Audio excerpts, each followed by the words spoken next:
I would be remiss if I didn't make this video. There's a bit of an elephant in the room that I need to address. If you missed this video, which I think many of you saw, I made this about a week ago.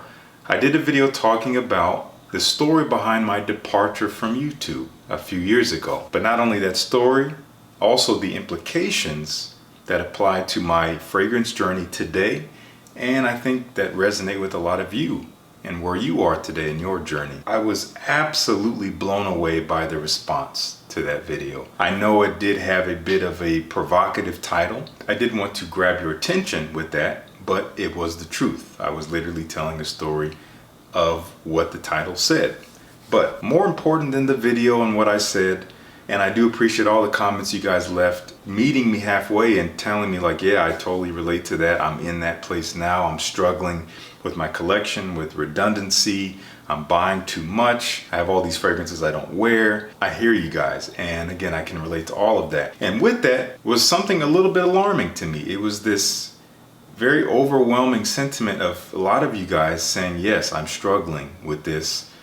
I keep buying fragrances, and even when I find ones I like, I'm still disappointed because I'm looking for more.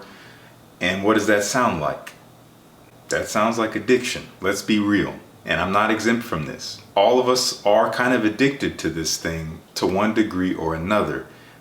It really starts heavy and strong when you first jump into the hobby. It's a very, very intense gravitational pull towards more, towards something better, towards something that you're going to love more than the other thing you already love. And we already know that's a chasing your tail kind of race. There's always going to be something else. There are many ways that we try to justify and rationalize some of the positions that we're in regards to our fragrance collections and journeys. Now, you may not call yourself a collector, but if you are approaching even 50 bottles or more, obviously most people are going to look at you like, okay, wow, that's a lot of fragrance that you don't need. What are you doing? But once you start hitting that 100 bottle threshold and beyond, and especially if it's fragrances that you're just kind of buying on a whim or just based on very loose recommendation, no research, or just super cheap stuff you saw in the store, that becomes a problem. And we can feel it. When you look at your collection and you're overwhelmed, that is a sign right there. I hope I'm not coming across as a hypocrite because I do have hundreds of bottles in my collection,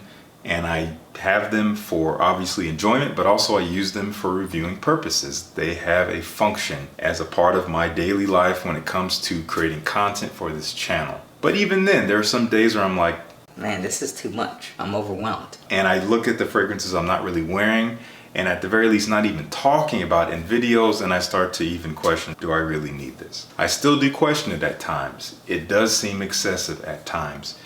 And so it begs the question, which is the title of this video, which is maybe a little bit brash, but this is a real question. Are reviewers preying and profiting from your addiction? That's reviewers like me as well. This is kind of a rhetorical question. I didn't create this video to give you an answer, but I do think that it's a question we need to ask. The last thing I want to do is throw anyone under the bus. I'm not saying that we as reviewers have malicious intent to benefit from an addiction. That is not what I'm saying here. We're simply trying to create content that brings enjoyment, fulfillment, entertainment, education, information, and just passion. That's why we're making these videos.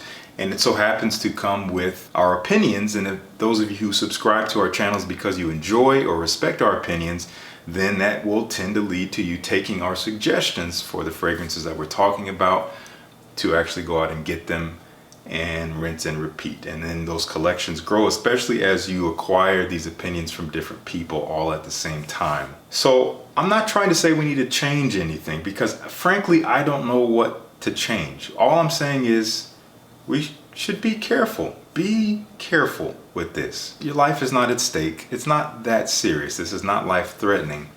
But again, you can feel it. It wears heavy on your heart when you're overwhelmed by excessive stuff. And if you don't feel that, then you're in a great place. Run with that. Don't look back. Just keep doing you. But I think a lot of us do experience this feeling of heaviness when things really start to pile up around us.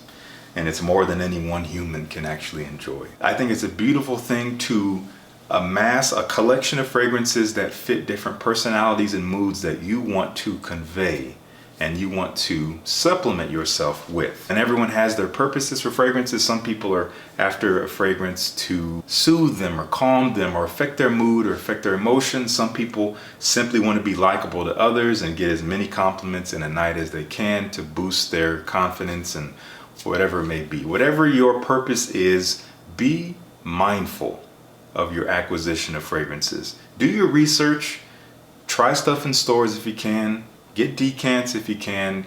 Decants can add up too, so be careful with that. You can have 800 decants and know where to store them, and you can say, well, I didn't blind buy full bottles, but you still got a whole bunch of stuff here. So be careful with that. Again, if you don't see a point of contention with this idea of having too much, then all the power to you. I'm not trying to stop you from doing anything. Just wanted to give a little PSA for us to kind of think about it. And I would love to talk about it. Let me know down in the comments, what do you think of this issue? Again, I was inspired to make this video because of the response of so many of you relating to this feeling that you're in right now. And I'm like, man, wait a minute. We as reviewers, we can't just continue like this, just acting like everything is fine. At the end of the day, it's your money and your decision to go buy a fragrance. None of us are making you do that. But are we enabling it? Again, rhetorical. I don't have